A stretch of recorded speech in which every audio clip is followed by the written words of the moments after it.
Dear Papa Dudut, magandang araw po sa lahat. Isa po ako sa mga avid followers ng channel mo.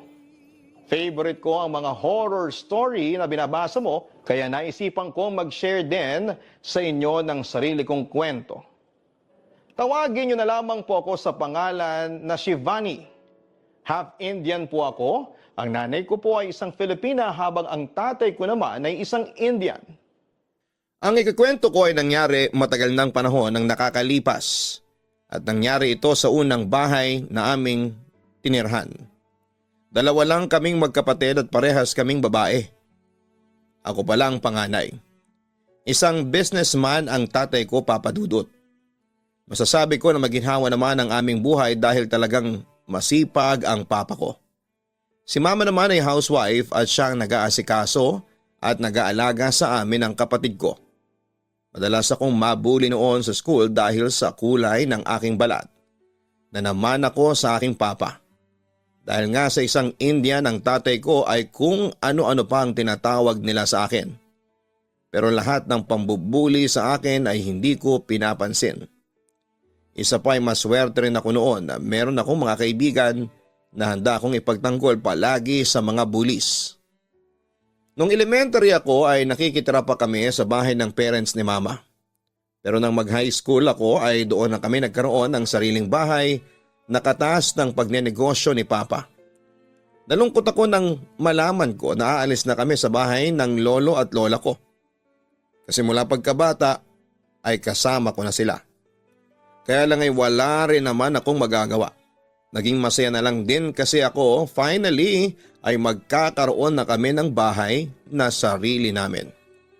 Hindi naman kami sobrang yaman kaya ang biniling bahay ni na mama at papa ay yung may nauna nang gumamit. Sa pagkakatanda ko ay pasalo ang tawag sa ganung bahay. Yung hindi na kaya o ayaw nang ituloy ng dating may-ari ang pagbabayad sa bahay tapos ibebenta na nila yon sa iba para sila na ang magtuloy sa paghuhulog ng bahay. Bago kami lumipat sa bahay na yon ay binisita na namin yon. 2-story siya na merong 2 kwarto sa itaas. Hindi siya ganong kalaki pero dahil sa 4 lamang kami ay okay na yon, Papa Dudut. Medyo na-excite din ako kasi magkakaroon na kami ng kwarto ng kapatid ko na si Sarah. Doon kasi sa bahay ng grandparents namin ay kasama namin sina mama at papa sa iisang kwarto. Sa ibaba naman ay naroon ang sala, kitchen, banyo at meron ding dirty kitchen. Meron ding isang kwarto sa ibaba na may mga gamit pa pero mga luma na. Medyo malawak ang harapan at kasya ang isang van. Sa likod ay merong puno ng kamyas na medyo mataas at maraming bunga. Ang sabi ni mama ay hindi na namin ipapaputol ang punong yon kasi sayang. Magagamit din niya yon sa pagluluto. Hindi na agad maganda ang nangyari sa unang punta namin sa bahay na yon, Papa Dudut. Pag-uwi namin sa bahay ni na Lola mula sa bahay namin ay sumama ang pakiramdam ni Sarah. Nilagnat siya at sumakit ang tiyan niya. Talagang nag-alala kaming lahat sa kanya kasi sobrang biglaan ang nangyari. Nataranta kami kasi nagdideliryo na si Sarah. That time ay 10 years old pa lamang ang kapatid ko. May sinasabi pa ang kapatid ko na merong babae. Paulit-ulit niyang sinasabi yon. Takot na takot siya at umiiyak na. Madaling araw ay isinugod ni na mama at papa si Sarah sa ospital. Tanghali na nang makabalik sila at anila ay okay na ang lagay ni Sarah. Kumalma na raw si Sarah pero kailangan pang magstay ng ilang araw sa ospital para obserbahan. After 2 days, ay naiuwi na si Sarah at sa bahay na siya nagpagaling. Mabilis namang gumaling ang kapatid ko. Hindi na rin namin nalaman ang totoong reason kung bakit biglang nagkasakit si Sarah. Ang sabi ni mama ay baka napagod sa biyahe si Sarah kaya ganon. Pagkatapos ng ilang linggo ay lumipat na kami sa bahay namin. Naging emosyonal ako nang iwanan namin sina lolo at lola. Talagang hindi ko napigilan ng umiyak kasi ayaw ko silang iwanan. Pero ayoko rin naman na magpapaiwan ako roon kasi gusto ko rin na makakasama ko ang family ko. Ang sabi sa akin ni Lola ay huwag akong mag-alala kasi pwede pa rin ako magpunta sa bahay nila o kaya ay sila ang dadalaw sa amin. Hindi naman daw porket aalis na kami sa bahay nila ay hindi na kami magkikita-kita pa. Nagkaroon din kami ng housewarming at isinabay na rin ang blessing ng aming bagong bahay. Kahit papaano ay may mga gamit na kami ng time na yon. Simpleng salo-salo lamang ang inihanda namin kasi hindi rin ganong karami ang aming bisita. Yung talagang malapit lang kina mama at papa. Mas lalo ko natuwa kasi may sarili na kaming kwarto ni Sarah. Tig-isa pa kami ng kama kaya mas lalo akong naging masaya. Hindi man malaki ang kwarto namin ay masaya pa rin kami, Papa Dudut. Pero bago yon ay nag-request ako kina mama at papa na baka pwedeng doon na lamang ako sa parang stock room sa ibaba para masasabi kong may sarili talaga akong room. Pero hindi naman sila pumayag. Stock room daw kasi talaga ang kwartong yon at exhaust fan lamang ang meron sa kwartong yon. Walang bintana. Gagastos pa rin daw sila kung sakaling papagawa ng bintana. Huwag daw ako mag-alala kasi kapag nakaipon sila ay ipapa-extend nila ang likod ng bahay para pagawaan ng sarili kong kwarto. Hindi ko na rin pinilit kasi naisip ko na hindi nga talaga ideal na gawing kwarto yung nasa ibaba unless papalagyan yon ng aircon. Parang ginawa talaga yon para gawing stockroom, Papa Dudut. Sa unang weekend namin sa bahay ay sinabi ni Mama na tutulong kami ni Sarah sa kanya sa paglilinis ng stockroom. Hindi pa rin kasi naaalis ang mga gamit na naroon na iniwanan noong dating may-ari ng bahay. Kailangan na raw naming itapon ang mga gamit na yon kasi hindi yon sa amin. Saka nakausap na rin ni Mama yung dating may-ari sa bagay na yon at pumayag naman po ito na itapon na lamang namin ang mga gamit na nasa stockroom. Kasi lahat daw yon ay hindi talaga mapapakinabangan na. Kaming tatlo lamang ang nasa bahay na yon dahil si Papa ay araw-araw na nasa business niya. Gabi lang namin siyang nakakasama at sa umaga na rin bago siya umalis. Hindi naman gaano karami ang mga gamit sa stockroom. Meron 2 malaking kahon na puno ng stuffed toys at mga laruan ng batang babae. May isang kahon din na mga gamit sa bahay na hindi na rin namin pwedeng gamitin. Ayaw din kasi ni Mama na mag-keep up ng mga lumang gamit lalo na kung hindi namin pagmamayari. Naniniwala kasi si Mama na kung merong negative energy na nakakabit sa bagay na yon ay kami ang sasalo. Inilabas na namin ang mga kahon sa bahay at sinimulan na naming linisin ang mismong stock room. Hindi ko alam kung bakit curious ako kung yun lamang ba talaga ang laman ng mga kahon na yon, Papa Dudut. Kaya habang nagmemeryenda kami at nagpapahinga hinalukay ko yon, ang mga laman ng kahon at umaasa ako na meron akong makukuha doon na isang bagay na pwede ko mapakinabangan o kaya ay magugustuhan ko. Sa pinakailalim ng kahon kung saan nakalagay ang mga stuffed toys ay meron akong nakita na kumuha ng aking atensyon. Isa yung coin bank na babasagin na clown ng design. Nakangiti yung clown ng malaki. Cute naman siya actually. Siguro 2 dangkal ang taas niya. Kinuha ko yon at tinignan. Nang kalugin ko yon ay nalaman kong may laman pala na mga coins. Hindi naman sobrang bigat, kakaunti lang ang laman na barya. Unang kita ko pa lamang sa coin bank na yon ay nagustuhan ko na kagad siya, Papa Dudut. Medyo kinabahan nga lang ako kung kukunin ko yon kasi ang sabi ni Mama ay huwag kaming magtatabi ng gamit na hindi sa amin. Pero nang hinayang ako na itapon yon kasi mapapakinabangan ko pa. Pwede ko kasing gamitin yon sa pag-iipon ko ng mga coins na natitira sa baon ko sa school. Hindi ko pa magagastos kasi nasa loob ng alkansya.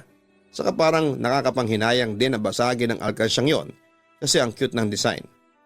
Naisip ko pa nga na baka ganoon din ang naisip ng may-ari ng alkansya na yon, kaya hindi niya yon binasag. Nag-decide ako na kunin yung alkansya pero hindi ko na lamang ipapaalam sa nanay ko, Papa Dudut. Maalikabok yung alkansya at may dumi na rin kaya kailangan ko pa yung linisin. Sinakto ko na nasa stockroom na ulit si Mama bago ako pumasok sa loob ng bahay. Nagmamadali kong dinala sa kwarto namin yung alkansya na clown at itinago ko yon sa ilalim ng kama. Saka ako bumalik sa ibaba para tumulong sa paglilinis ng stockroom. Anong ginawa mo sa itaas? Nakita kitang tumaas ha? Tanong ni Mama sa akin. Nagpunas lang po ako ng pawis, pagsisinungaling ko. Okay, tumulong ka na rito sa amin ni Sarah para matapos na tayo. Oo nga pala, yung mga nasa kahon mamaya ay ilagay mo sa garbage bag. Tapos ilagay mo sa harapan ng bahay. Mamayang gabi merong kukolekta ng mga basura. para maitapon na ang mga yon. Utos ni mama. Sige po ma, mamaya po ay gagawin ko na yon, ang sabi ko. Kinabahan ako nang sabihin ni mama na nakita niya akong umakyat sa itaas. Akala ko kasi nakita niya yung dala ko pero hindi naman pala. Pagkatapos naming maglinis sa stock room ay doon na namin nilagay ang mga gamit na hindi namin masyadong ginagamit. Pati na ang mga gamit namin sa paglilinis. Ginawa ko na rin ang inutos ni mama na ilipat ko ang garbage bag na nasa kahon na dating nasa stock room. Kinagabihan ay hinintay ko makatulog si Sarah bago ko nilabas sa ilalim ng kama yung alkansya. Baka kasi sabihin niya kay mama na meron akong ganong gamit tapos ay tanungin pa ako ni mama kung saan ko yon nakuha. Bumaba ako sa may kusina at dala ang alkansya at doon ko yon nilinisan. Kumuha ako ng basahan at binasa ko yon ng kaunti. Yun ang ginamit kong pamuna sa maduming alkansya. Hindi ko na binuksan ang ilaw kasi baka makita agad ako ni mama o kaya ay ni papa. Nakaharap ako noon sa may lababo habang nililinisan ko yung alkansya.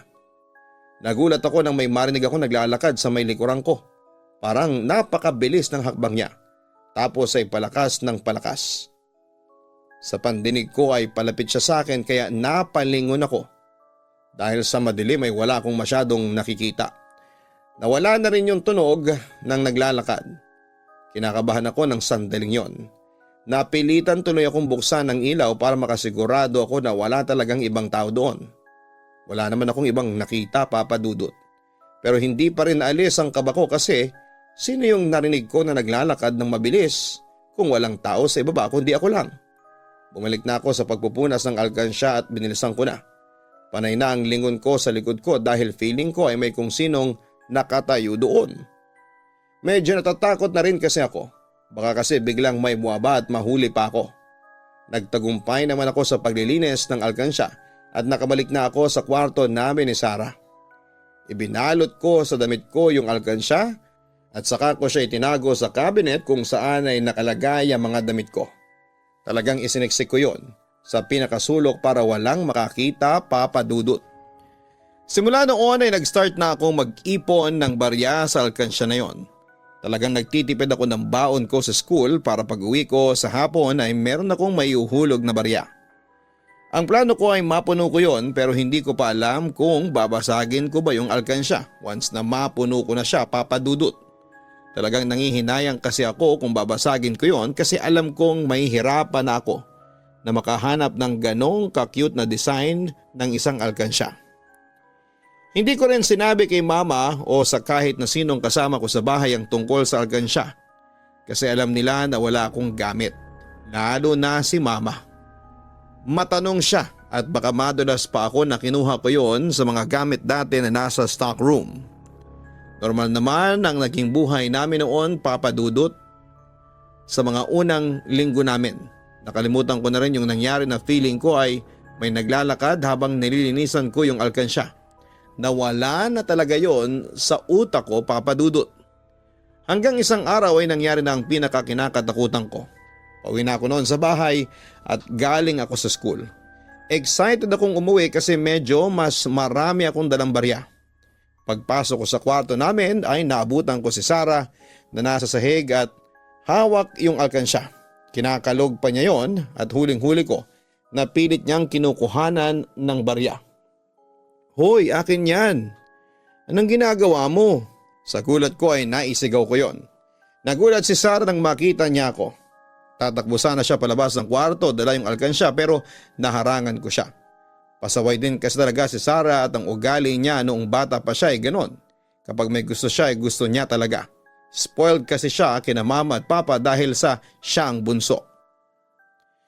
Nakipagagawan ako kay Sarah at nahirapan ako kasi ang higpit ng pagkakayakap niya sa alkansya na parabang kanya talaga yon.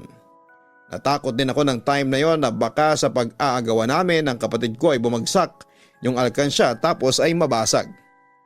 Kaya kahit paano ay alalay lang din ako sa pagkuha noon kay Sarah. Nagtagumpay naman akong makuha kay Sarah yung alkansya pero tumakbo siya sa ibaba habang umiiyak at narinig ko na isinusumbong niya ako kay mama. Mas lalo akong natakot, Papa Dudut.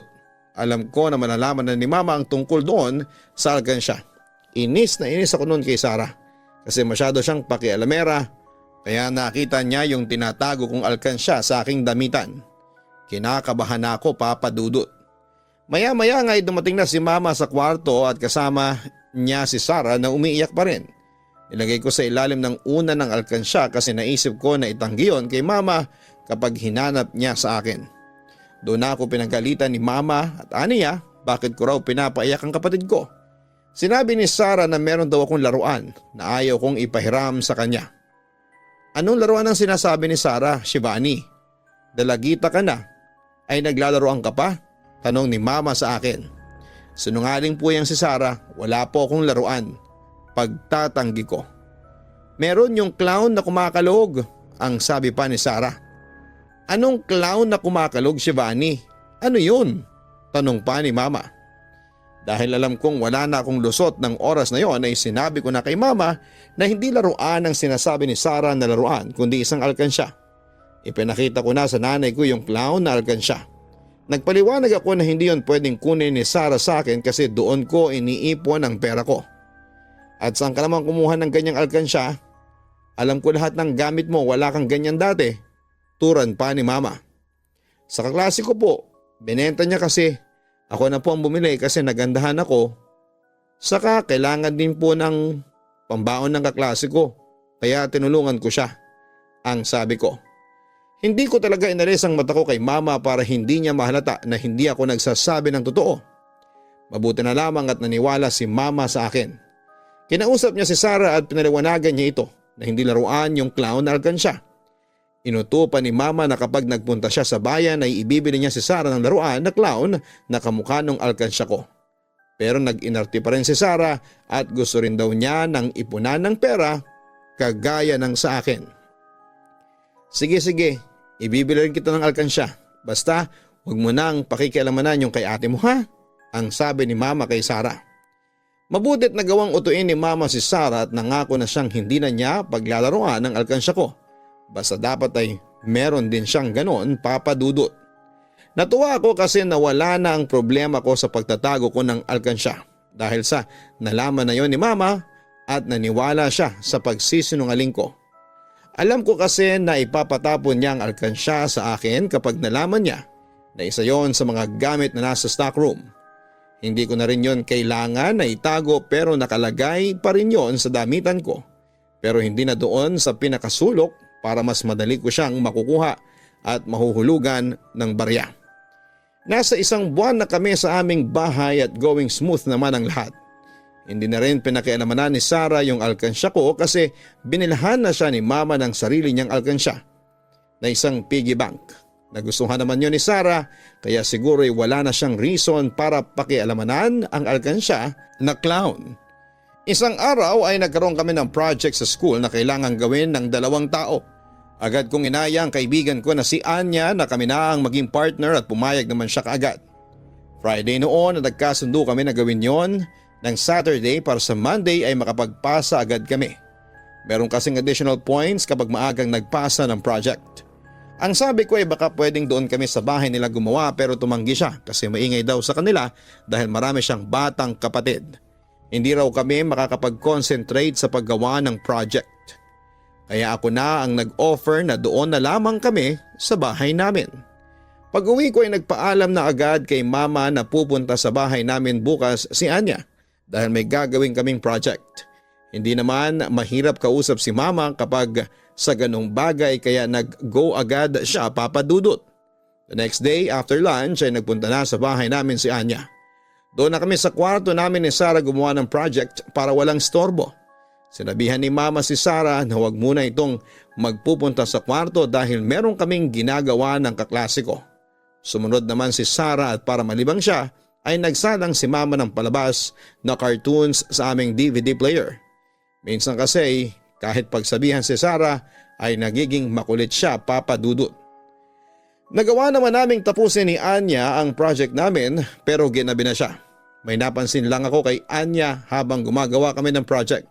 Balisa siya at parang hindi mapakali. Hindi ko na lamang yon binigyan ng kung anong kahulugan. Ako na rin ang nagtabi ng project namin para ako na ang magdadala noon sa Monday. Kinagabihan habang natutulog na kaming lahat ay bigla akong nalimpungatan. Tapos ay narinig ko na parang kinakalog ng kung sino yung alkansya ko. Sigurado ako na alkansya ko yon kasi alam ko ang tunog noon kapag kinakalog yon. Yung alkansya kasi ni Sarah ay gawa sa plastic habang yung sa akin naman ay babasakin kaya magkaiba talaga sila ng tunog. Ang unang pumasok sa isipan ko ay pinapakialamanan na naman ng kapatid ko ang alkansya ko. Kaya nagmamadali akong bumangon at binuksan ko ang ilaw. Sakto nagpagbukas ko ng ilaw ay nawala yung tunog at nagtaka ko. Kasi nakita ko si Sarah na nakahiga na at tulog na tulog, Papa Dudut. Ang sunod kong ginawa ay binuksan ko ang cabinet para i-check yung alkansya. Hindi naman yun nagalaw. Kung ano yon nang ilagay ko ay ganun pa rin ang pwesto. Bago ang lahat mga ka-online, huwag kalimutan na mag-like, share, and subscribe. Napansin po ng inyong si Papa Dudut na majority po ng ating mga viewers ay hindi pa nakasubscribe. Thank you po sa mga sumusuporta sa amin at nakasubscribe na. Sa mga hindi pa, malaking thank you sapagkat na-appreciate po ninyo ang aming pinaghihirapan dahil kayo po ay nakasubscribe na sa ating pagpapatuloy. Takang-taka talaga ako sa nangyari na yon, Papa Dudut. Wala akong mahanap na explanation kung paanong narinig ko na kinakalog yung alkansya ko pero wala naman palang gumagalaw noon. Bumalik ako sa pagkakahiga na balot ng pagtataka. Hindi agad ako nakatulog ng gabing yon sa pag-iisip. Hindi ko rin kasi masisisi si Sarah na siya ang kumalog ng alkansya ko kasi tulog siya. Sobrang imposible na naibalik niya kaagad ang alkansya ko sa cabinet at nagkunwaring natutulog. Wala akong kalam-alam ng time na yon na meron palang bumabalot na kababalaghan sa alkansya na yon, Papa Dudut. At simula pa lamang yon ng mga nakakakilabot at hindi may paliwanag na pangyayari sa buhay ko. Pagdating ng Monday ay pumasok ako sa school na dala ang project na ginawa namin ni Anya. Nilapitan ko kagad si Anya at nag-usap kami. Napansin ko na parang hindi siya okay at ang lamlam ng kanyang mga mata. Okay ka lang ba? Parang may sakit ka, Anya, sabi ko sa kaibigan ko. Pag alis ko kasi sa inyo noong Saturday, pagdating ko sa bahay ay nilagnat ako. Shivani, sa totoo lang ay ang bigat ng pakiramdam ng bahay ninyo. Hindi okay sa akin ang vibes doon, ang sabi pa ni Anya. Paanong mabigat? Hindi kita maintindihan, ang nagtataka kong tanong. Yung feeling na merong multo sa isang bahay, ganon ang nafe-feel ko, tugon pa ni Anya. Uy, grabe ka, walang multo sa bahay no, ang natatawa kong tanggi. Meron talaga, Shivani, hindi ko ugali ang gumawa ng kwento. Iba talaga ang pakiramdam ko sa bahay ninyo. Sobrang bigat? Sabi pa ni Anya. Inamin sa akin ni Anya na nakakaramdam siya ng mga kaluluwa pero hindi siya nakakakita. Kung napansin ko raw ay balisa siya habang gumagawa kami ng project. May narinig daw siya sa bahay namin na parang naglalakad sa loob ng kwarto. Tapos pakiramdam niya ay lalagatin na siya ng oras na yon. Gusto na nga raw sana niyang umuwi pero hindi pa kasi kami tapos sa project namin. Kaya bago raw siya umuwi sa kanila ay dumaan muna siya sa isang grocery store kahit na wala siyang bibilhin.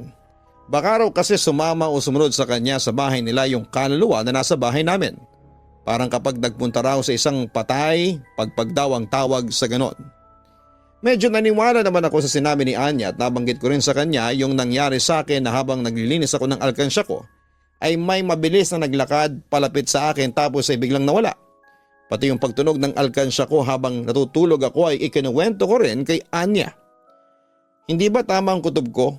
Meron talagang multo sa bahay ninyo. Kaya mag-ingat kayo ha. Para kasing hindi maganda ang feeling ko sa kasama nyo doon eh. Paalala pa ni Anya. Ibig sabihin may chance na may gawin siyang masama sa amin? O kaya isaktan niya kami? Kinakabahan kong tanong. Hindi ko alam eh. Basta mag-ingat na lang kayo palagi. Saka magdasal kayo for protection. Ang turan pa ni Anya. Kinikilabutan naman ako sa sinasabi mo, Anya. Baka naman joke time ka lang ha. Wika ko. Hindi ako nagbibiro. Ikaw na mismo ang nakapagsabi na meron kang experience doon na kababalaghan, hindi ba? ang sabi pa ni Anya. Nang malaman ko yon ay natakot ako para sa akin at sa pamilya ko, Papa Dudut. Kahit pa paano ay naniniwala ako kay Anya kasi meron din akong hindi maipaliwanag na experience sa bahay namin yon. Ang problema ko lang ay hindi ko alam kung paano ko yon sasabihin sa mga magulang ko nang hindi lalabas na gumagawa lamang ako ng kwento. Siyempre gusto kong maniwala sila. Pero may duda pa rin ako kahit papaano kaya ang naisip ko, kapag may nangyari na naman na kababalaghan ay saka ako magsasabi kina mama at papa. Pero hanggat wala pa ulit ay mananahimik na lamang muna ako. Sinunod ko rin ang payo ni Anya na pagdarasal at inugali ko na ang magdasal bago ako matulog. Kaya lang ay ang hindi ko alam ay kung paano ako mag-iingat at proteksyonan ang pamilya ko laban sa isang kalaban na hindi ko naman nakikita. Simula nang sabihin sa akin ni Anya ang nararamdaman niya sa bahay namin ay naging paranoid na ako kapag nandun ako sa bahay namin, Papa Dudut. Kuminsan kapag mag-isa ako, lalo na kapag gabi, nadaghugas ako ng pinggan ay panay ang lingon ko kasi feeling ko ay merong nakatayo sa tabi at likuran ko. Ganon ang naging epekto sa akin ang bagay na yon. Matagal din na hindi na nasundan yung pagpaparamdam sa akin kaya kahit paano ay naisip ko na okay na ang lahat. O kaya ay may chance din na baka hindi rin totoo ang sinasabi ni Anya. Pero hindi pa rin ako tumigil sa pagdarasal. Tungkol naman sa alkansya ay patuloy pa rin ako sa paghuhulog ng barya doon. Kampante na rin ako na hindi yon papakialamanan ni Sarah kasi meron na siyang sarili niyang alkansya. Nagtatalo pa rin ang isipan ko sa gagawin ko kapag napuno ko na ang aking alkansya, Papa Dudut. Kung babasagin ko ba yon o hayaan ko na lamang na puno yun ng barya. Pwede ko naman kasing i-display na lamang yun sa kwarto lalo na tiwala na ako na hindi isang laruan ang tingin doon ng kapatid ko. Hanggang sa dumating na nga ang time na napuno ko na ng barya ang alkansya na yon. Sobrang saya ko. Pero hindi ko muna yon binasag kasi nangihinayang talaga ako sa kakyutan ng alkansya. Napagdesisyonan ko na saka ko na lamang yon babasagin kapag kailangan ko na ng pera. Ang ginawa ko ay ginawa ko yung display sa kwarto namin. Pinatong ko yon sa side table ko. At isang araw ay nangyari na nga ang aking hindi naasahan. Sunday noon, wala akong pasok sa school. Nasa sala ako ng hapon na yon habang kumakain ng merienda at nanonood ng TV. Si Sarah alam ko ay nasa itaas siya dahil pinapatulog pa siya ni na mama kapag ganong oras. Habang libang na libang ako sa panonood ng TV ay nagulat ako nang may narinig akong nabasag na kung ano sa itaas. Kinabahan ako at ang alkansya ang unang pumasok sa isipan ko. Napatakbo ko paakyat sa itaas at hindi nga ako nagkamali kasi pagpasok ko sa kwarto namin ay nakita ko si Sarah na nakatayo malapit sa aking kama. Nasa panaan niya ang alkansya ko na basag na at nagkalat na ang baryang laman sa sahig. Talagang nagdilim ang paningin ko ng oras na yon, Papa Dudut. Galit at inis ang agad kong naramdaman. Sinigawan ko si Sarah at nilapitan ko siya. Sa sobrang galit ko, Papa Dudut, ay nahila ko sa braso si Sarah at napalo ko siya sa puwetan niya. Agad na umiyak si Sarah at agad akong nagsisi kung bakit ko yun ginawa. Natakot din ako kasi for sure ay ako pa rin ang mapapagalitan ni Mama kahit si Sarah ang may kasalanan. Pagkayak ni Sarah ay nagmamadaling dumating si Mama at nagsumbong sa kanya si Sarah na pinalo ko siya. "Shivani, bakit mo naman pinalo ang kapatid mo?" Sigaw ni Mama sa akin habang nakayakap si Sarah sa kanya. "Paano? Binasag niya ang alkansya ko, Ma. Hindi ko nga yan binabasag tapos siya lang ang sisira." Naiyak na rin ako ng time na yon. Punong-puno naman yan alkansya mo, matagal na, hindi ba? Ano bang ginagawa sa alkansya kapag puno na? Ang sabi ni Mama habang pinagtatanggol niya si Sarah. "Kahit na, akin naman po yan. Kaya ako rin po ang masusunod kung kailan ko yan babasagin." Katwiran ko. Ano pang magagawa mo, basag na? Itago mo na lang yung pera mo. Kung gusto mo, ako ang magpapapalit niyan sa bangko para maging buo. Linisin mo na yung alkansya mo at baka makasugat pa yan ang paa, ang sabi ni Mama. Inutusan ni Mama si Sarah na humingi ng sorry sa akin at humingi naman ng sorry sa akin ang kapatid ko. Pero hindi noon napawi ang sama ng loob ko kasi wala pa talaga sa plano kong basagin ang alkansya ko. Pero gaya ng sinabi ni Mama ay wala na akong magagawa kasi basag na nga siya Hindi ko naman pwedeng buuin yon ulit kasi useless lang. Wala na akong choice kundi ang ligpitin ang nabasag kong alkansya at itapon yon. Inipon ko ang mga baryang naipon ko after kong itapon ang nabasag na alkansya. Medyo naiiyak pa rin po ako, Papa Dudut. Siniguro ko rin na wala nang natira na maliit na piraso ng bubog para iwas aksidente na rin. Lalo na kapag si Sarah ang nabubog. For sure, ako na naman ang mapapagalitan. Sinort ko ang mga barya. Pinaghiwalay ko ang piso, 5 piso at 10 piso. Habang ginagawa ko yun ay meron akong nakitang mga lumang barya at isang papel na nakatupi na halatang luma na rin. Alam ko kaagad na yon ay nagmula sa orinal na laman ng alkansya bago ko yon makuha. Na-curious ako kung anong nakasulat sa papel kaya binuksan ko yon. Hindi ko pa alam nung time na yon pero sa pagkakaalala ko ay parang Latina words ang nakasulat. May mark din na parang natuyo na dugo yung papel pero hindi ako 100% sure kung dugo nga ba siya talaga o hindi. Hindi ko alam kung bakit ko tinago ang lumang barya at yung papel sa cabinet ko, Papa Dudut. Nilagay ko naman sa maliit kong bag ang mga barya at ibinigay ko yon kay Mama para kapag nagpunta siya sa bangko ay mapapapalitan na niya. Kinagabihan habang nakahiga na ako sa kama ay iniisip ko pa rin yung nabasag kong alkansya. Nag-wish pa nga ako na sana ay makakita ako ng ganong alkansya kapag nagpunta kami ni Mama sa mall o kaya ay sa palengke. Cute na cute talaga ako sa alkansya na yon, Papa Dudut. Medyo inaantok na ako nang magulat ako kasi may narinig akong kumakalansing na mga barya na parang nakalagay sa alkansya. Inaninag ko sa dilim si Sarah kasi baka kinakalog niya ang alkansya niya. Baka nag-iingay siya para buwisitin ako. Pero naaninag ko na nakahiga si Sarah at mukhang tulog naman siya. Napatayo ako at binuksan ko ang ilaw at baka meron akong makita na dahilan ng naririnig ko. Patuloy pa rin ang pagkalansing ng mga barya. Pinakinggan ko ng mabuti kung saan yun ang gagaling at nagtaka ako lalo kasi parang naririnig ko yon sa loob ng aking cabinet, Papa Dudut. Nagtapang-tapangan na lamang ako na buksan yung cabinet pero wala naman akong nakita. Hindi ko makakalimutan ang gabing yon. Kasi isa yon sa nangyari sa buhay ko na talagang nakaramdam ako ng matinding takot. Simula nang mabasag ang lumang alkansya ay mas naging matindi na ang pagpaparamdam at kababalaghang nangyayari sa bahay namin, Papa Dudut. May isang gabi na nagising si Sarah at sumisigaw siya at takot na takot.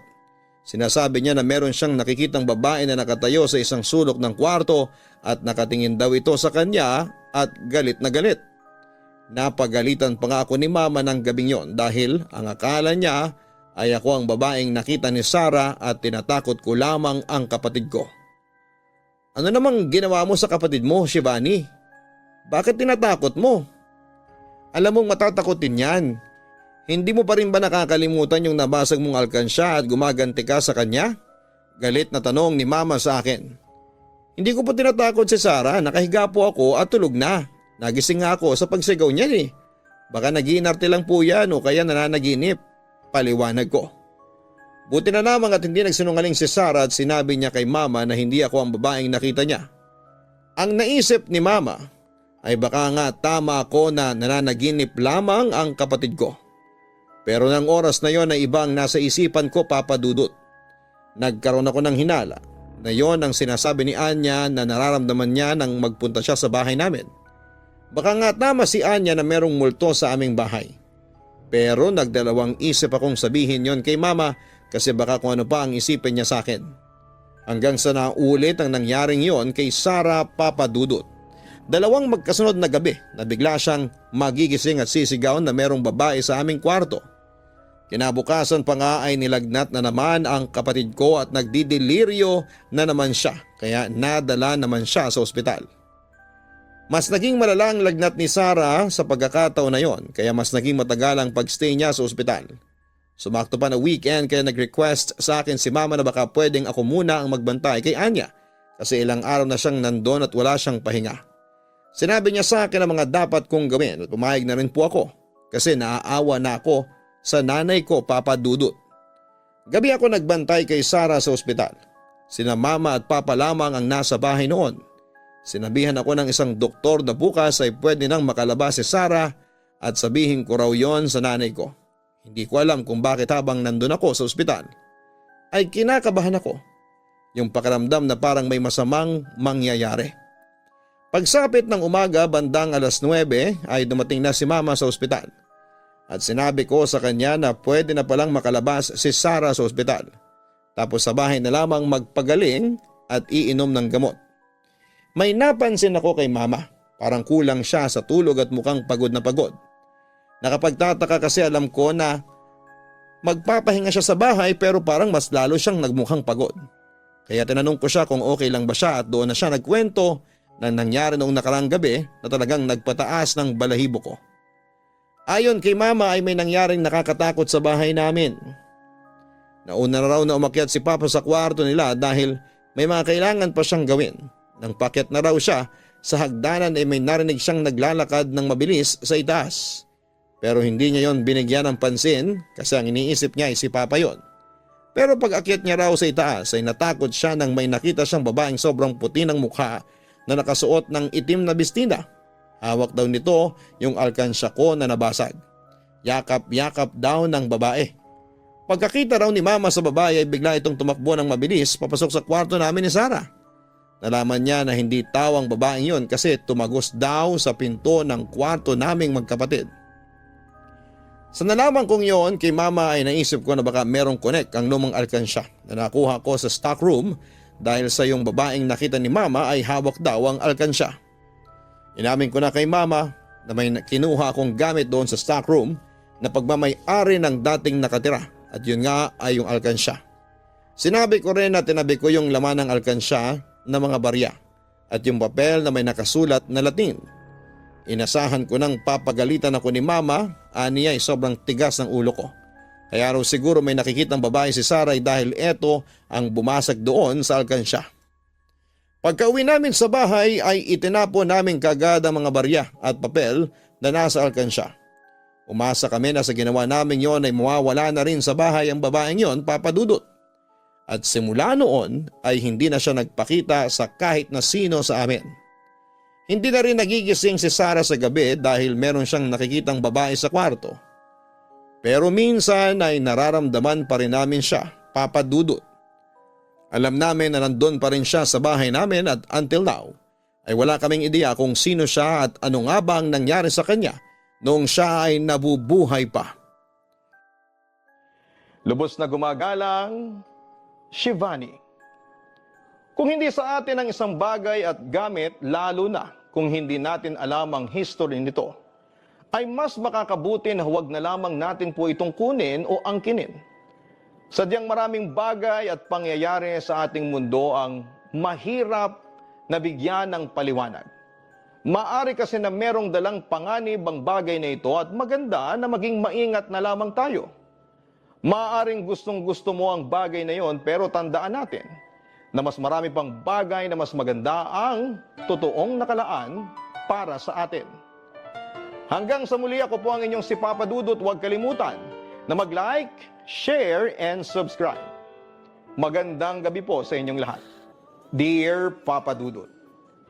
Magandang araw po sa inyong lahat at sa lahat ng mga nakikinig ngayon. Tawagin mo na lamang ako sa pangalan na Ruth.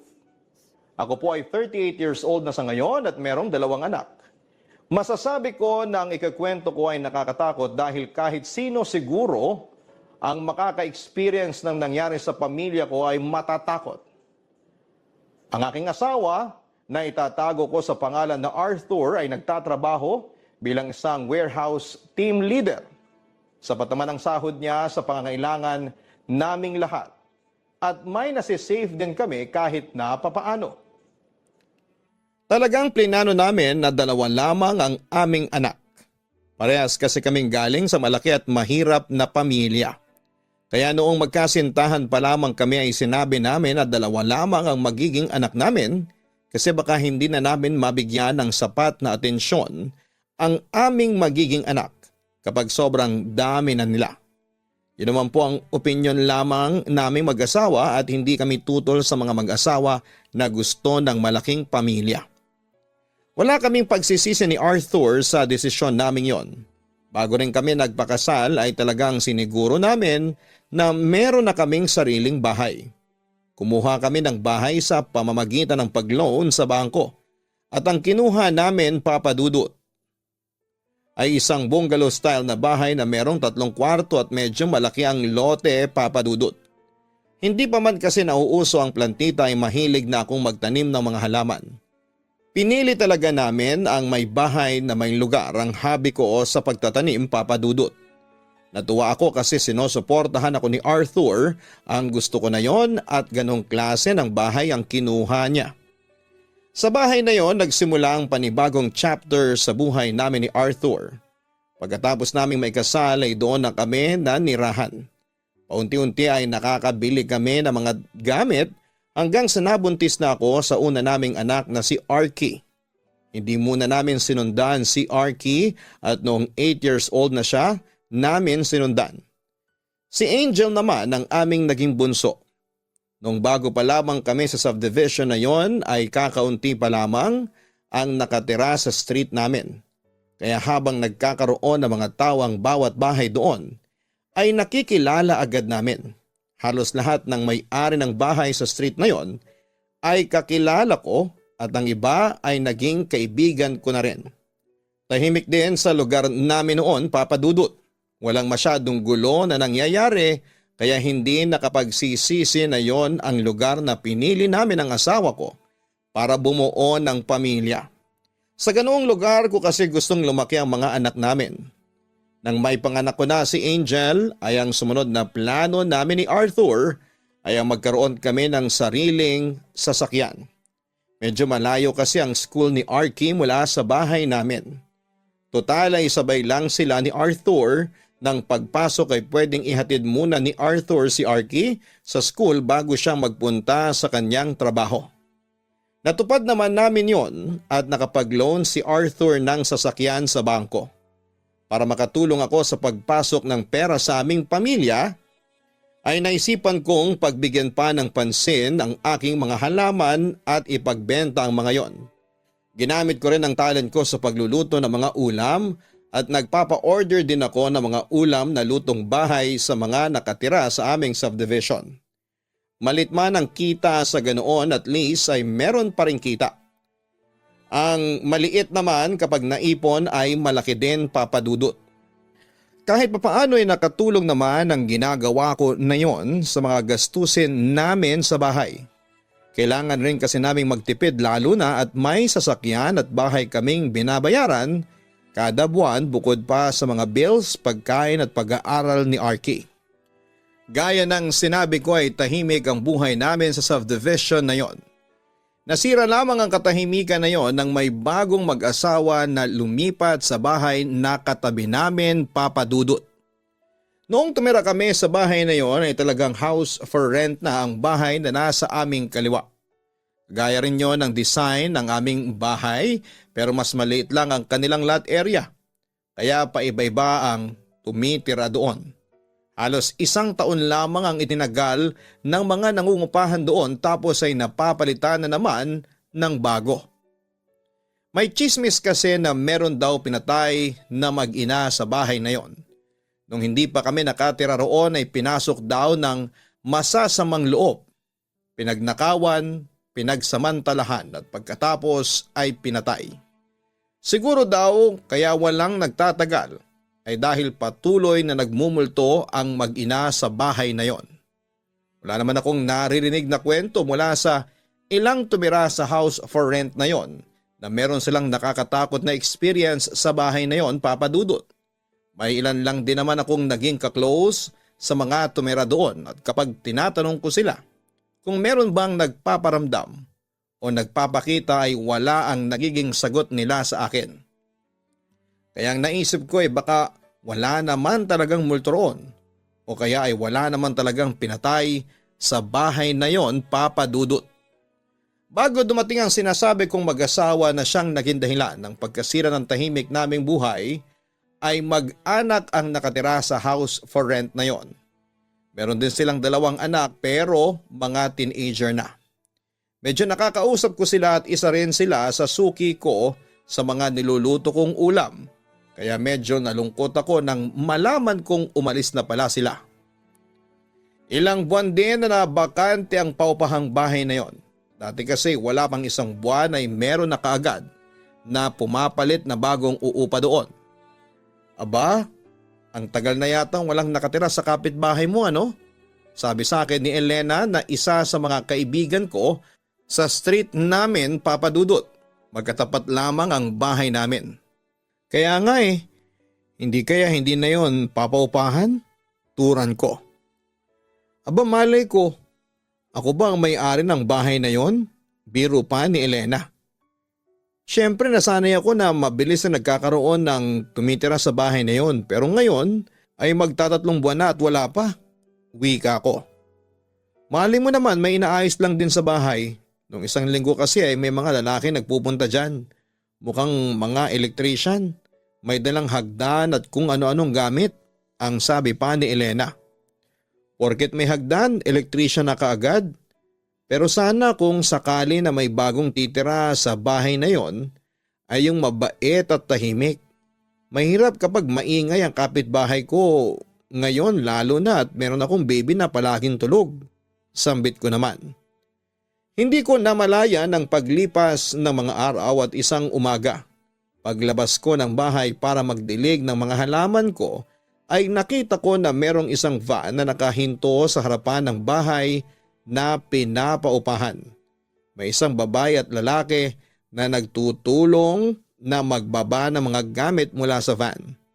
Kaya nalaman ko kaagad na meron na palang bagong titira sa bahay na yon. Mukha naman silang mabait Nang makita kasi ako ng babae ay ngumiti siya sa akin at nagpakilala siya sa akin bilang si Lolita. Habang ang asawa naman niya ay si Francis. Sa tingin ko ay bago pa lamang silang mag-asawa kasi mukha pa silang mga bata. Siguro ay bata lamang sila sa akin ng ilang taon. Naalala ko tuloy sa kanila kami ni Arthur nung panahon na bagong lipat din kami sa bahay namin. Ganon din kami. Kaming dalawa lamang ang naghahakot ng mga gamit namin at wala kaming katulong. Dahil sa naramdaman kong mabait si Lolita at Francis ay nag-offer ako na baka gusto nilang tulungan sila ni Arthur pero tumanggi si Lolita. Nakakahiya raw. Kakalipat pa nga lang daw nila ay hihingi agad sila ng tulong. Medyo natakot lamang ako nang sinabi niya na saka na lamang sila hihingi ng tulong sa amin kapag may pumapatay na raw sa kanila. Kahit ba binawi niya yon sa pagsabi ng joke lang ay hindi pa rin nawala ang takot ko sa sinabi niya. Pagkatapos kong magdilig ay hindi pa rin tapos si Lolita sa pagbaba ng mga gamit nila. Habang kumakain kami ng almusal ay binabanggit ko kay Arthur na meron ng bagong nakatira sa bahay na nasa kaliwa namin. Hindi naman masyadong interesado sa mga ganong bagay ang asawa ko.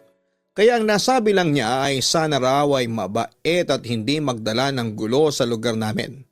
Sabi ko ay mukhang hindi naman kasi mukhang mabait yung mag-asawa kasi silang unang bumati sa akin ang makita nila ko. Kinagabihan ay kumatok ako sa bahay ni Lolita at dinalhan ko sila ng ulam na niluto ko bilang pa-welcome sa kanila. Nasilip ko na magulo pa ang ayos ng kanilang bahay. Nakatambak lang ang mga gamit nila sa kung saan-saan pero inisip ko na baka napagod na sila. Kaya sa ibang araw na lamang nila yon aayusin. Mabilis na kumalat sa street namin ang tungkol sa paglipat ni Lolita at Francis sa bahay nila sa tabi namin, Papa Dudut. Nang muli kami magkaroon ng chance na magkausap ni Lolita ay tinanong niya ako kung totoo ba na meron daw pinatay na mag-ina sa bahay na inuupahan nila. May nakapagsabi na pala kagad sa inyo ng chismis na yon, ang natatawa kong sabi. Oo, 2 days pa lang kami rito pero 2 tao na agad na nagsabi sa akin. So totoo nga? Tanong ulit ni Lolita. Gaya ng sinabi ko, chismis lang naman yun. May ilang tumira na dyan na natanong ko na rin sa bagay na yon at ang sabi nila, wala naman nagpaparamdam sa kanila. Kaya baka hindi rin totoo. Yung sinabi kasi nilang patayan nangyari nung wala pa kami rito. Tugon ko kay Lolita. Ay ganun ba, sayang? Akala ko meron talaga. Umasim ang mukha na sabi pa ni Lolita. Nagtaka ako sa naging sagot ni Lolita. Ang sabi niya ay parang exciting daw manirahan sa isang bahay na merong dark past. Kagaya raw ng mga pinatay tapos ay magpaparamdam sa kanya yung kaluluwa ng pinatay. Nang mapansin ni Lolita na hindi maipinta ang mukha ko ay tumawa siya at sinabi niyang nagbibiro lamang siya. Pero hindi ko naramdaman na nagbibiro siya, Papa Dudut. Kaya mas naging weird ang tingin ko sa kanya.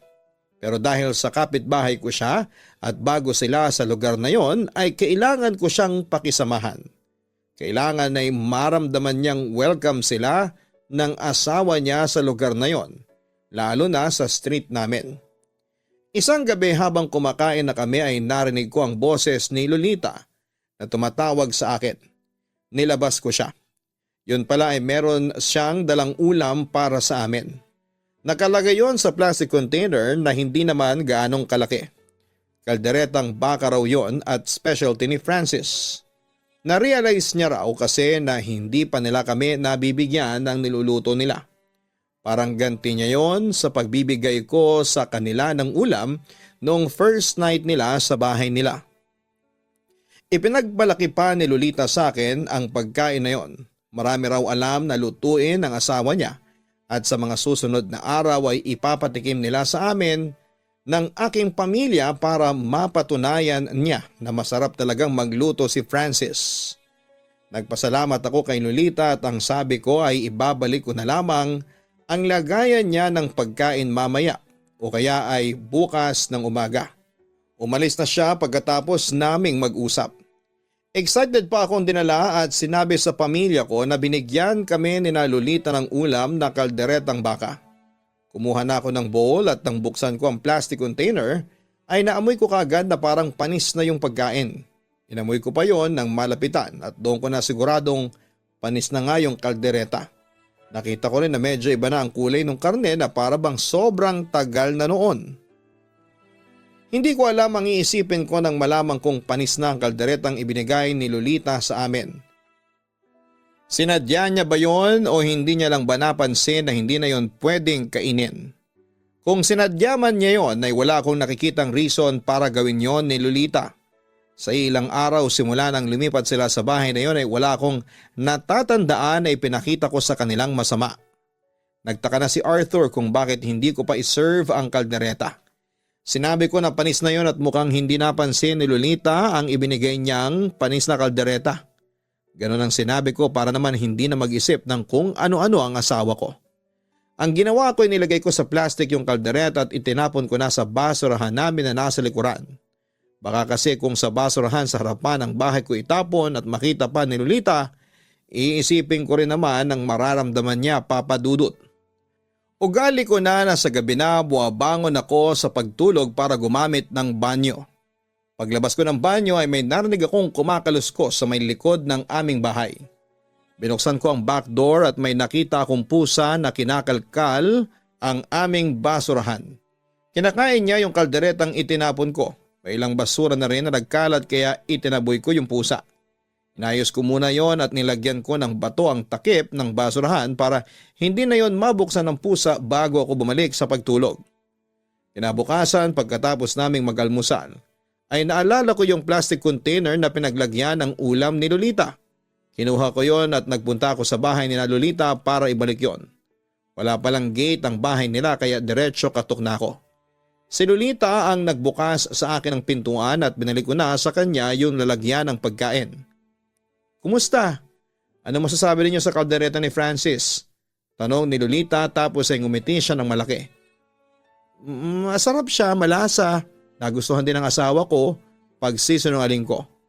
Sabi ko na nga ba't hindi ako mapapahiya eh. Hayaan mo sa susunod ay magbibigay ulit ako sa inyo ng ulam kapag nagluto si Francis. Ang sabi pa ni Lolita. Nagpasalamat ako kay Lolita bago ako bumalik sa bahay. Ayoko lang kasi na sumama ang loob ni Lolita. Sa pag-iisip ko noong nakaraang gabi ay naisip ko na hindi talaga alam ni Lolita na panis na yung naibigay niyang pagkain sa akin kasi wala siyang dahilan para gawin yon sa amin ng intentionally, Papa Dudut. Baka pagod lang siya o kung ano kaya kahit papaano ay naiintindihan ko siya sa part na yon. Makalipas nga ang ilang araw ay nagreklamo sa akin si Arthur dahil sa mabahong amoy sa aming bahay. Baka raw may patay na daga sa kung saan.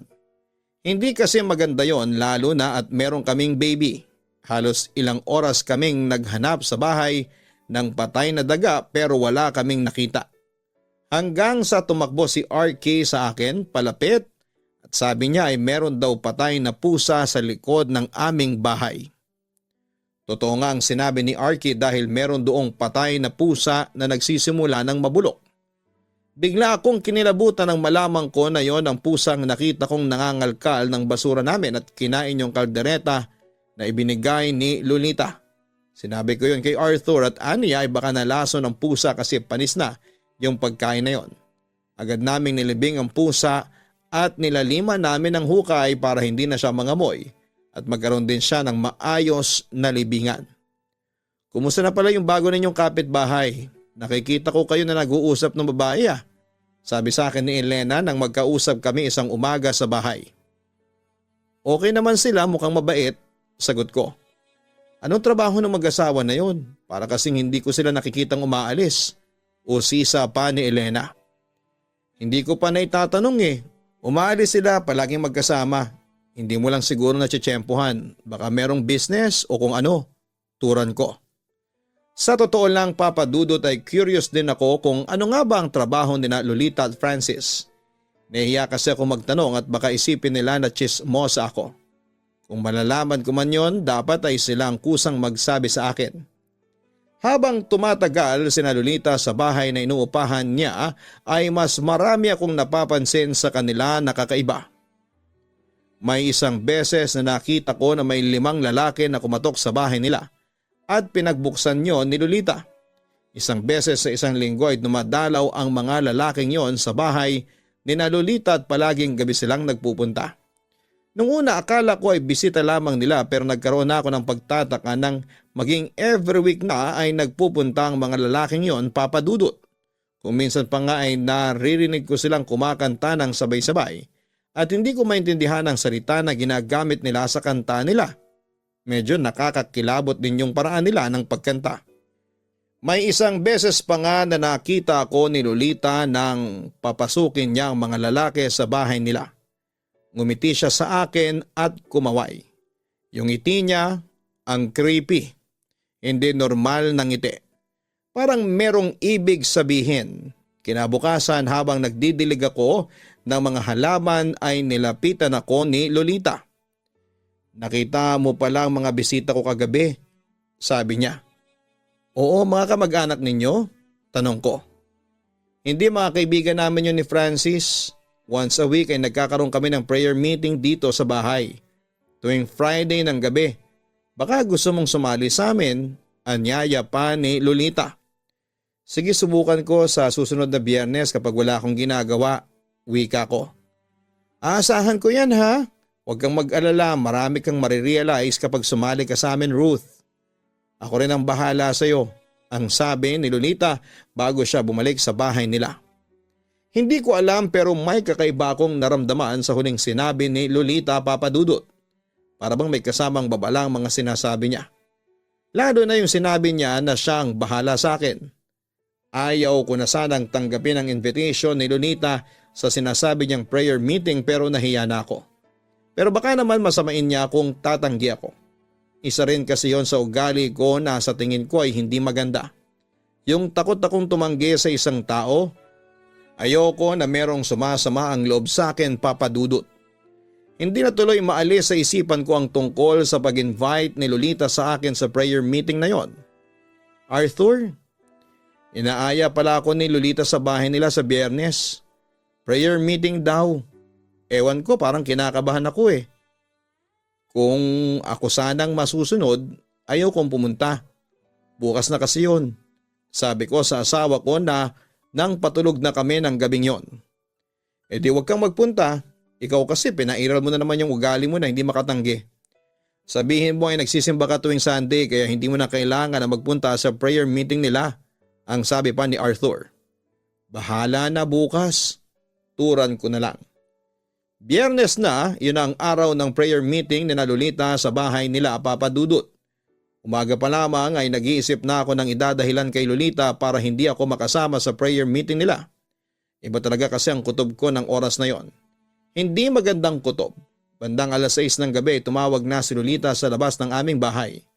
Medyo nag-alangan pa akong lumabas pero nahiya na rin ako na hindi magpakita kay Lolita at maayos na sabihin sa kanya na hindi ako pwede. O ano na, tara na. Ikaw na lang hinihintay namin, Ruth, nakangiting sabi sa akin ni Lolita. Lolita, may sasabihin sana ako sa iyo. Pero wag mo sanang masamain ha. Pasensya ka na pero hindi kasi ako makakasama sa prayer meeting ninyo ngayon. Masama kasi ang pakiramdam ko. Kagabi pa ako nilalagnat at inuubo. Baka makahawa ko sa inyo pag sisinungaling ko. Ano ka ba? Okay lang yun. Saka mas maganda nga na sumama ka sa amin ngayon. Ipagdarasal ka namin para mawala ang sakit mo. Alam mo ba, dati merong malubhang sakit si Francis. Paulit-ulit lang namin yung pinagdarasal. Ngayon, magaling na siya. Napagalingan namin si Francis, ikaw pa kayang lagnat lang naman yata. Ang sabi pa ni Lolita. Nangihina rin kasi ako pasensya ka na talaga ha. Hayaan mo, sa susunod ay sasama na ako sa inyo. Pagtatanggi ko.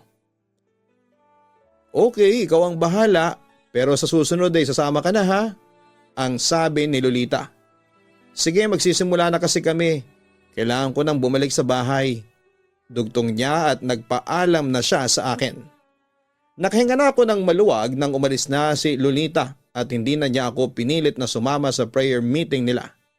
Pero may konsensya pa rin akong nararamdaman kasi kinailangan kong magsinungaling. Pagbalik ko sa loob ng bahay ay tinanong ako ni Arthur kung ano ang sabi ni Lolita. Ang sabi ko ay naniniwala naman siya sa alibay ko pero sa susunod na Biyernes daw ay dapat sumama na ako. Sa pag-o-observe ko ay inabot ng mahigit 1 oras bago umalis sa mga lalaki nagpunta sa bahay ni Lolita. Nang gabing yun ay talagang kinukulit ako ng utak ko na alamin kung ano nga bang ginagawa nila Lolita sa prayer meeting nila, Papa Dudut. Parang may nagbubulong sa utak ko na kailangan kong malaman kung prayer meeting nga ba talaga ang kanilang ginagawa o baka meron pang ibang bagay. Habang nakasalang ang sinaing ko ay pasimple akong lumabas ng bahay. Nagpunta ako sa may gilid ng bahay ni Lolita. Madilim naman doon dahil hindi nila binubuksan ng ilaw sa may harapan ng kanilang bahay. May bintana doon pero nakasarado at wala akong makita. Umikot ako sa kabila, may kaunting awang ang bintana sa parting yon at doon ako sumilip. Naririnig ko na silang kumakanta at hindi ko maiwasan ang taasan ng balahibo sa kantang napapakinggan ko sa loob ng bahay nila, Papa Dudut. Kahit sinong tao ay hindi magiging handa sa nakita ko, Papa Dudut. Inasahan ko na simpleng prayer meeting lamang ang mga yon. Pero hindi nangyari, Papa Dudut. Nakahubot-hubad sina Lolita at Francis habang may ginagawa silang kahalayan. Yung 5 lalaki ang kumakanta habang may hawak silang aklat. Nakaikot sila sa mag-asawa at bukod pa roon ay napapaligiran sila ng mga itim na kandila. Sa harapan nila ay may isang rebulto na kulay itim. Nakakatakot yung rebulto. Hindi ko malaman kung anong klaseng demonyo ang rebulto, Papa Dudut. Napatras ako at patakbo akong bumalik sa bahay namin at hindi ko alam kung kulto ba yon o isang relihiyon na hindi ko alam ang tawag. Pawisan at shock na shock ako nang makita ako ni Arthur. Tinanong niya ako kung saan ako galing at kumukulo na raw ang sinaing ko. Napansin na rin niya ang itsura ko ng sandaling yon. Bakit para kang nakakita ng multo? Ayos ka lang ba? Namumutla ka Tanong ni Arthur sa akin. Hindi ka maniniwala sa mga sasabihin ko, turan ko. Di wag mo nang sabihin kasi hindi naman pala ako maniniwala, biro pa ni Arthur. Hindi ako nakikipagbiro. Sumilip ka sa bahay ni Lolita para malaman kung prayer meeting ba talaga ang ginagawa nila. Sagot ko sa nanginginig na boses. Bakit mo ginawa yun? Pwede ka nilang ireklamo, Ruth, ang sabi pa ni Arthur. Kung hindi ko yun ginawa, Hindi ko malalaman na hindi prayer meeting ang ginagawa nila Lolita. Sambit ko. Bakit? Ano bang ginagawa nila? Curious na tanong ni Arthur. Detalyado kong ikinuwento ang nakita ko sa aking asawa, Papa Dudut. Nanginginig pa rin ang boses ko habang nagsasalita ako kasi hindi ko kayang balikan ang mga nakita ko. Pakiramdam ko ay babangungutin ako sa tuwing maaalala ko yon. Nakita ko sa mukha ni Arthur na kahit siya ay natakot sa ikinuwento ko. Naniwala naman siya sa sinabi ko. Ano ni Arthur ay mabuti na lang at hindi ako pumayag na pumunta sa prayer meeting ni na Lolita dahil baka kung ano raw ang mangyari sa akin. Sinabihan din ako ni Arthur na simula ng gabing yon ay umiwas na kaming lahat kina Lolita na sinangayunan ko naman. Kahit naman hindi yon sabihin sa akin ng asawa ko ay ganon talaga ang gagawin ko. Kaya simula noon ay todo iwas na ako kay Lolita at kay Francis. Kapag kinakausap niya ako lalo na kapag nagdidilig ako ng halaman, ay matipid na lamang ang sagot ko sa kanya. Gusto kong iparamdam sa kanya na wala akong interes na makipagkaibigan sa kanya. Kaya lang ay parang hindi naman marunong makiramdam si Lolita, Papa Dudut. Kahit cold na ang treatment ko sa kanya ay tuloy pa rin siya sa pakikipag-usap sa akin at hindi nagbabago ang energy niya sa akin. Pinayuhan din ako ni Arthur na huwag kong ikwento sa iba ang nakita ko sa bahay ni na Lolita. Alam ko naman daw sa lugar namin napakabilis na kumalat ng chismis at mga ganong kwento. Baka raw malaman pa ni na Lolita na ako ang nagpakalat ng kwentong yon at kung ano pa ang gawin ng mag-asawa sa amin kung sakali. Siyempre kahit paano ay alam ko na ang pwedeng gawin ni na Lolita at Francis kaya may takot ako sa kanilang dalawa. Buti sana kung ako lang ang kakantiin nila. Pero paano kung ang mga anak ko hindi ba? Dumating na naman ang Biyernes at bago maggabi ay nakaabang na ako sa labas ng bahay namin para kausapin si Lolita. Kailangan kong sabihin sa kanya na hindi ako makakapunta sa prayer meeting at kahit kailan ay hindi ako pupunta doon. Bandang 10:00 ng umaga nang lumabas si Lolita kasama si Francis. Bihis na bihis sila at nalatang merong pupuntahan. Agad ko silang tinawag at sinabi ko sa kanila na hindi ako makakapunta sa prayer meeting sa araw na yon dahil may lakad kami ng aking pamilya kahit na wala naman talaga. Baka pwedeng i-cancel mo na lang yung lakad ninyo. Magtatampo na ako niyan sa iyo, Ruth eh. Last week hindi ka rin nakasama. Ang turan pa ni Lolita. Sorry talaga. Yun nga eh. May isa pa akong sasabihin. Naisip ko kasi na every Sunday nagsisimba ako. Huwag ka na rin sanang mag-abala na ayain ako sa prayer meeting ninyo. Okay na ako na nagsiserve ako ng Sunday kay God. Baka kasi lumagpas na ako sa langit kapag nagkataon. Sabi ko na sinamahan ko ng biro. Sinabi ba namin na sa langit ka mapupunta kapag sumama ka sa prayer meeting namin? Seryoso at makahulugang sabi ni Lolita na nagbigay ng kilabot sa akin, Papa Dudut. Huwag mo na siyang pilitin, Lolita. Kung ayaw ng isang tao ay hindi mo siya mapipilit. Tara na't baka mahuli pa tayo sa pupuntahan natin. Ang singit ni Francis at umalis na sila. Kahit pa paano ay nagpasalamat ako na hindi na ako pinilit pa ni Lolita na sumama sa prayer meeting nila pero nagkaroon ako ng takot kasi nakita ko sa mukha niya na parang masama ang loob niya sa mga sinabi ko, Papa Dudut. Siguro ay talagang umasa siya na maaaya niya ako sa gagawin nila. Na sa tingin ko ay hindi tama at hindi naman normal. Siguro hinayaan na rin ng Diyos na makita ko na gano'n ang ginagawa nila, Papa Dudut. Kasi kung hindi ko nalaman ay talagang magpupunta ako sa bahay ni na Lolita ng gabing yon. Sabi nga ni Arthur ay hindi ko alam ang pwedeng mangyari sa akin kung sakali na natuloy ako roon. Talagang sobrang bait ng Diyos dahil hindi niya ako hinayaan na mapahamak. Ang buong akala ko ay sasama ang loob ni Lolita sa akin sa ginawa kong pagtanggi sa kanya. Pero kung ano siya dati sa akin ay ganun pa rin siya pagkatapos ng pangyayaring yon, Papa Dudut. Walang nagbago. Nagtataka na tuloy ako at baka pinaplastic na lamang niya ako. Kapag nakikita ko rin sila ni Francis ay palagi kong naaalala yung nakita ko sa bahay nila. Isang gabi nagluluto na ako ng ulam namin nang marinig ko ang pagtawag ni Lolita sa labas ng bahay. Nasa kwarto noon si Arthur kaya ako ang lumabas. Alam ko agad na meron siyang ibibigay na pagkain kasi may dala na naman siyang plastic container. Nakangiti siya ng malaki sa akin na para bang may masama siyang binabala. Paglapit ko kay Lolita ay sinabi niya na nagluto ng menudo si Francis at gusto niya na matikman namin yon ng pamilya ko.